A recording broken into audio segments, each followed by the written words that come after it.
And welcome, everybody, to the Huddle, KGUN9's weekly streaming sports talk show. I'm Jason Barr, joined by Pat Parris. Pat, good afternoon. Good afternoon, Jason. We got some good stuff to talk about. We're Yep. going to recap the Arizona basketball season. We're going to look at the transfer portal and what's going on with T-Mac dropping a little bit in the NFL draft projections, maybe a video that kind of resurfaced that he wished didn't. We'll get to that in a little bit. But first, Pat, we're going to start with our Huddle poll question, and that is, of the three Arizona Wildcat men's basketball players in the transfer portal so far, which one is going to be missed the most? Which one is Arizona going to feel the loss of? And that it would be KJ Lewis, Emmanuel Stephen, or Henri Veesaar. Okay. And I know for me, I had a tough choice between A and B. I think anybody picking C is doing a little April Fool's thing here, especially because Stephen barely played and write a little bit of a project. But that's our Huddle poll question, and you can vote on X or our website, and we'll check back at the end of the show and see what the results look like. Well, my fear is there's going to be a D that we're not expecting. I hope that doesn't happen, but we know that sometimes happens, and suddenly if D pops up, it might shock us all. Hopefully that does not happen. I went with B only because I think Henri Veesaar has established himself as a top of the conference type of player, or near the top of the conference kind of player for a big man. And I think that we're only starting to see where his development is going to go. It's going to only get better. I think KJ Lewis, I think he's an amazing player, a unique player, a passionate player with physicality and great defense, but he's not a great shooter. And that's part of the problem, whereas Veesaar developed into a scorer. KJ Lewis isn't the scorer. I think they're going to miss Veesaar more. That's my thoughts. Well, KJ Lewis can score going downhill, but yeah, that's why I picked B, because you've got a big man who can move and who can shoot the three and who's still improving, right? And so I was a little surprised and disappointed that Veesaar is in the transfer portal. But I also think, Pat, and we can stick on the transfer portal for a little bit and then kind of go to the recap of the season, what happened in the Duke game. I don't think that you could come back next year with Henri Veesaar, a healthy Mo Krivas, he's healthy, and Toby Awaka. There aren't enough minutes for those three bigs, right? I think only two of those three were going to come back. Now, I'm not saying it should have been Mo Krivas and Toby Awaka, but I'm saying I just don't think there were enough minutes for those three big men, all healthy, to come back next year. And I think, we don't, again, we always say this, but we don't know the inner workings. We don't know how the meeting went right at the end of the season. They always meet with the head coach. So you don't know what the talk was between Henri Veesaar and Tommy Lloyd.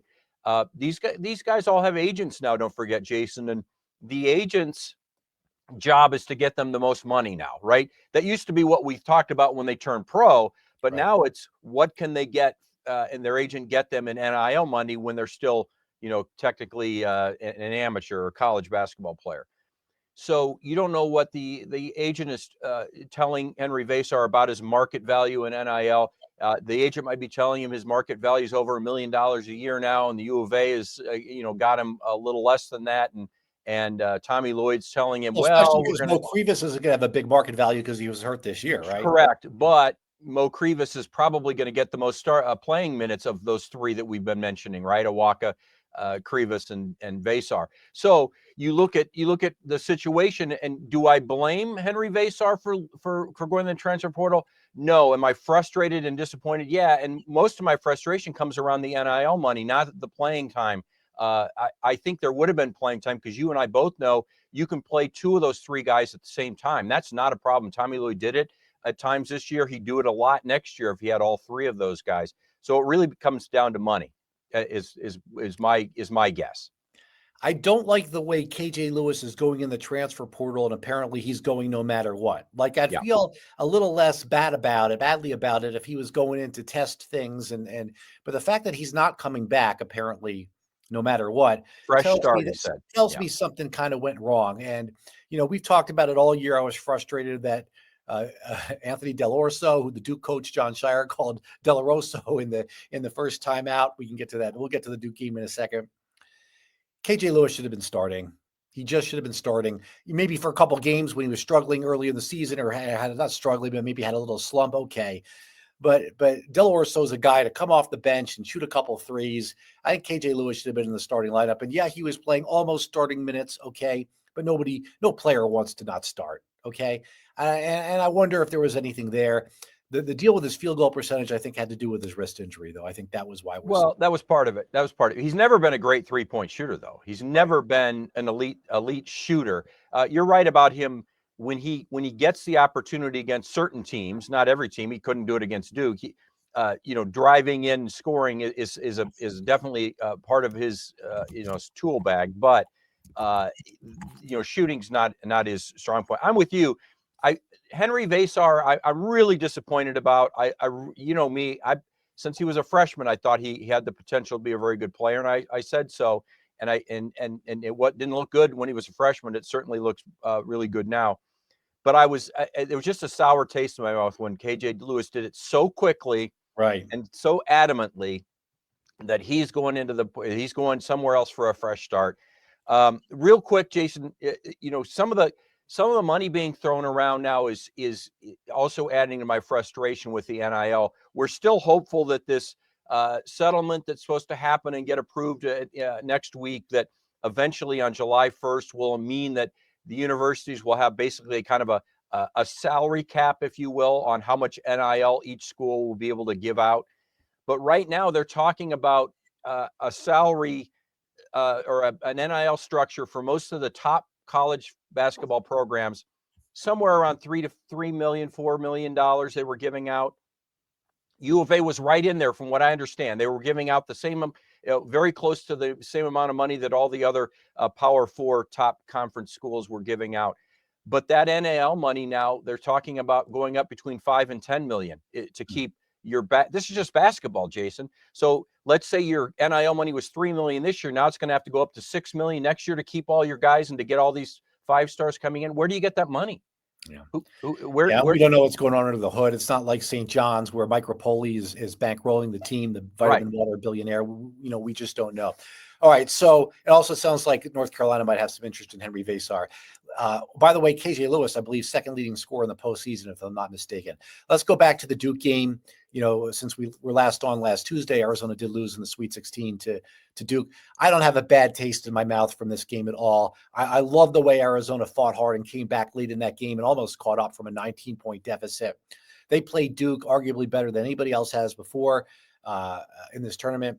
Duke has a generational player in Cooper Flagg. I do have a sour taste from last year when the bracket opened up and they lost to Clemson in the Sweet 16. That bothers me. The Princeton loss the year before bothers me. This one doesn't bother me. They lost to a better team, and they went as far as this team could go. And it was about how good this team was all year, which is around about, 10th, 15th, whatever, best team in the country. So I don't have a problem with it. I love the way Caleb Love played late. He looked like an NBA player. And so it is what it was against Duke. You ran into a really good team. Your thoughts on the game before I get to a point I want to make about Jaden Bradley? Yeah, I'm with you. I'm not disappointed. I fully expected this to be a really difficult game for Arizona to win. I gave them the long odds to win the game. I was still hopeful as an Arizona fan. I was very hopeful that they would win that game. I think the only disappointing part of the game was that stretch where I think Duke hit something like 20 of 23 shots in a row. I thought the defense had some lapses and the offense just kind of went away. Early second half. And it was just, it really started, Jason, with the 3-pointer that broke the tie, then the quicker than I would like to have seen 3 by Caleb Love, and then the Cooper Flagg 3-pointer at the buzzer. That little 6-point swing really kind of set the tone for the start of the second half, and Arizona didn't have the match, if you will, for Duke in that stretch. But then, as you said, I commend them for everything they were able to do, and I will not knock Caleb Love for shooting that ball early at the end of the first half, because Caleb Love was the best player on the floor for a time there in the second half, and he's the reason why they came back. I think you and I talked about it. I think we even talked about it on KGUN the other night, that we thought that Caleb Love probably played his way into potentially being drafted now, or at least getting a two-way contract where he can show that he has the ability to play. I think he's improved dramatically in the last month or so, at least with his consistency, and I think that bodes well for his future playing professional basketball. But yeah, I think overall, this was kind of a microcosm of the whole season, Jason. They were just not quite good enough to beat the top team in the country. I don't think there's any question that right now Duke looks like the best team in the country.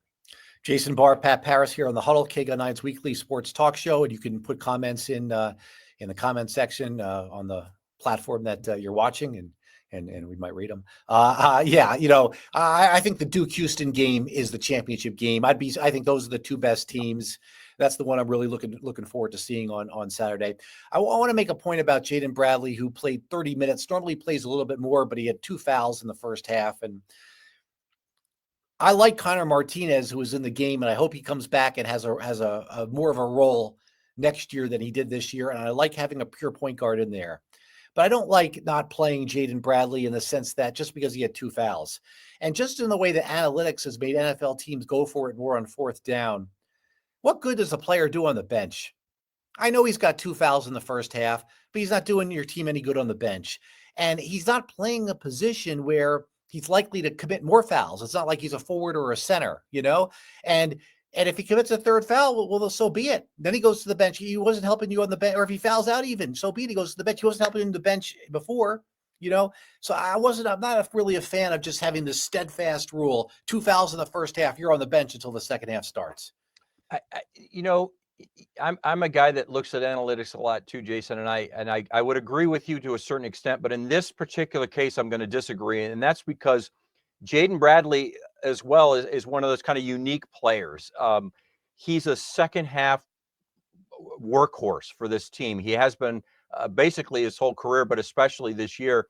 He's the kind of guy that shines best and brightest in the second half, and he got those 2 quick fouls in a half where Arizona was getting called for a lot of fouls because Tobe Awaka got in the same situation where you get kind of handcuffed by officials making a lot of calls, and all of a sudden your point guard, or the guy that handles the ball the most has 2 fouls, and you need him in the second half. And the reason why you don't leave him in is you don't want to pick up a 3rd foul.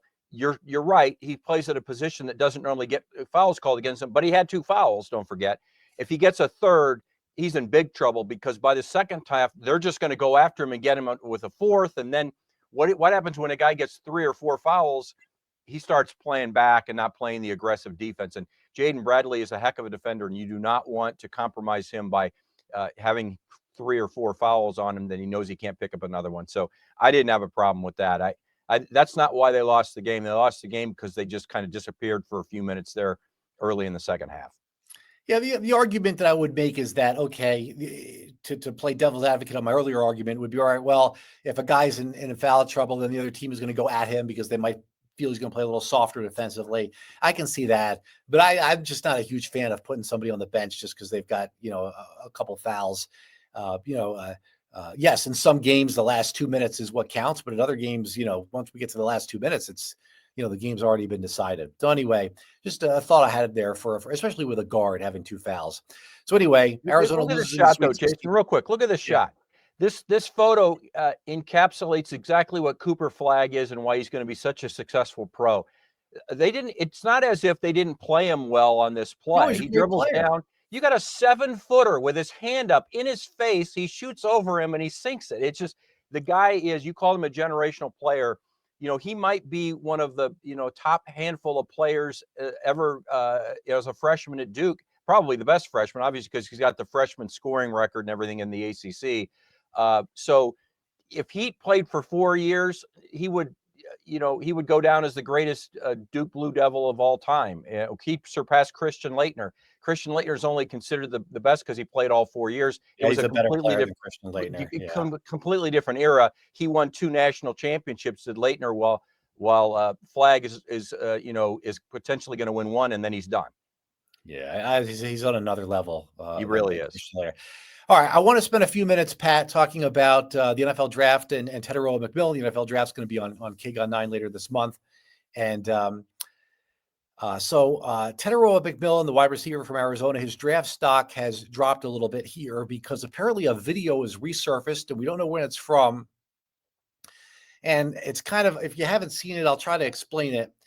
He's like at a lunch table or a cafeteria with somebody, and they've kind of got, I'll do the phone. They've kind of got the phone here. So it's like at an angle, And somebody asked T-Mac if he likes watching film or watching football. And T-Mac says, no, I really don't like watching film. I really don't watch it. We just watch it as a wide receiver group. And so a lot of people are taking away from that. Here's a guy who doesn't love football. Do you really want to draft a guy that high who doesn't love football? Then there was a little bit of chatter, which I think is BS, but a little bit of chatter that earlier in the season when his body language on the sideline wasn't fantastic. Listen, his body language is fine. What do you want the guy to be happy that they're getting their butts kicked? Right. Come on. His body language was fine. Okay. Yeah. The guy was a great player. And we don't know when this video was. Everybody makes a little mistake. I didn't see a guy who wasn't given anything less than 100% anywhere on that field. I agree. And I don't know that that's why, we've seen him, you say his stocks dropped. I just looked up one of the ESPN mock drafts has him going 12 to the Cowboys, which is down from where he was. We know his 40 now, time. I do have a little criticism. Let me hear what you have to say.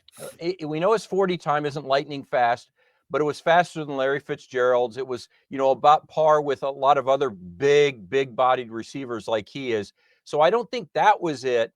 And we know that when he went to the combine, he didn't do the workouts, but he did the test, and he set the record for for the test that the NFL gives for wide receivers. So we know he's smart. He's got his football IQs through the roof. I don't think anybody that knows him talks about him dogging it on plays or being unhappy. Or to me, he's the antithesis of one of those diva wide receivers. Yeah, there's no question. There's no question. And I think that's the knock that's social media wise. I doubt that's anywhere in the stock of an NFL scout. I really think what's happening is we're getting closer to the draft. We're not just weeks away, and what you're seeing is a more understanding of what teams need, their greatest needs are, and what they're likely going to draft. And all of a sudden, the second best wide receiver in the draft is going to go 12th. He's not going to go 4th or 5th or 6th like we thought earlier. I don't think it has anything to do with any of that. I know the Cardinals don't need a wide receiver, but boy, would I love him to go to Arizona. It would be awesome. Larry Fitzgerald Jr. and just be up the road. My one criticism of him is I thought, especially early in the season, he looked tired at the end of games.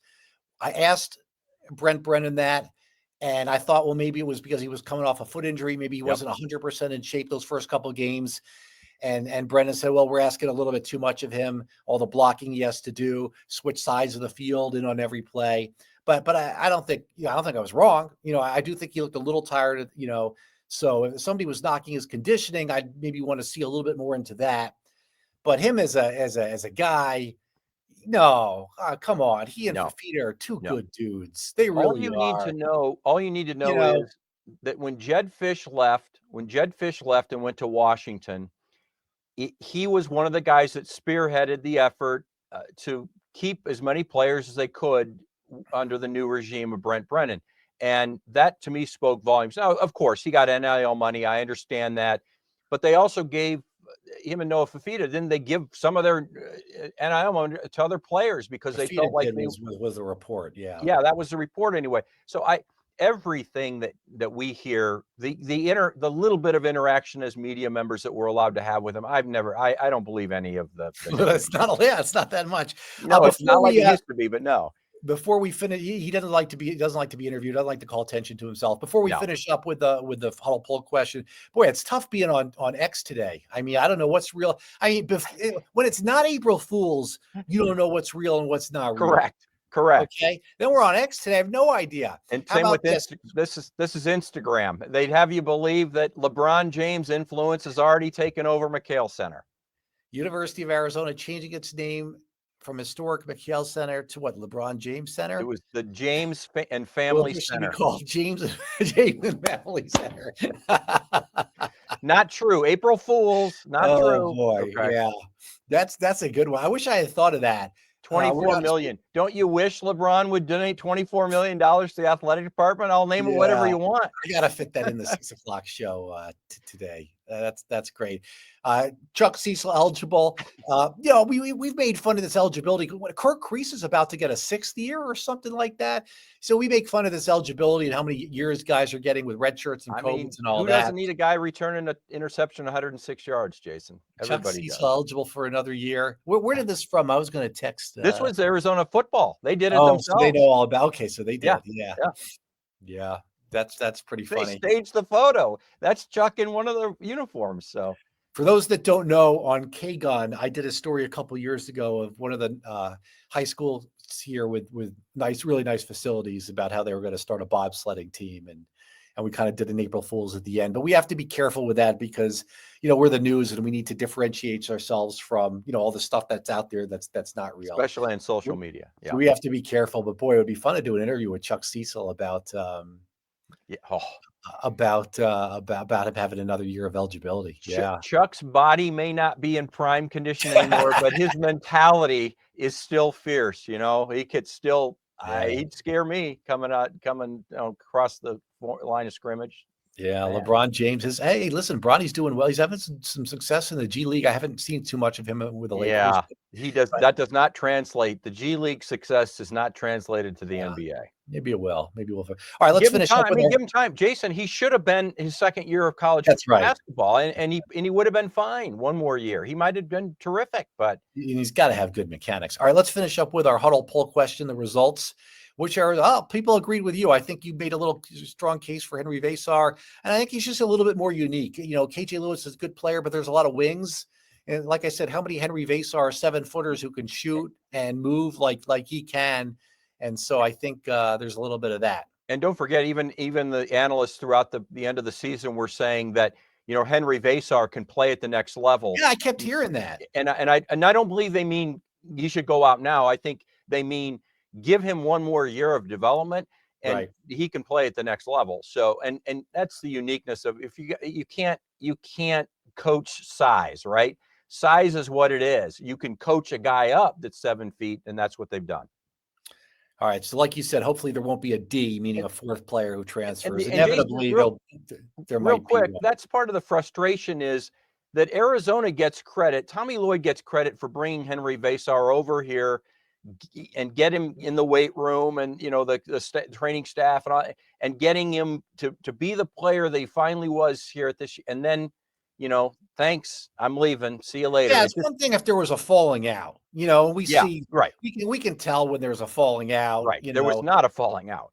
No. And so that's what's disappointing. But maybe he'll be one of those guys who comes back. I don't know. Maybe he doesn't get the NIL money. His agent tells him. There's some chatter of North Carolina being interested. Who knows? So we'll see. But Arizona was better than North Carolina this year. So I don't know. It's not, the grass isn't always greener just because it's it's one of the blue bloods. So you and I know that. Yeah. Yeah. All right. This has been the Huddle, KGUN 9's weekly sports talk show. It was a good show, covered some stuff. And Pat and I will be right back here next week, same time. Thanks, everybody. We'll see you then.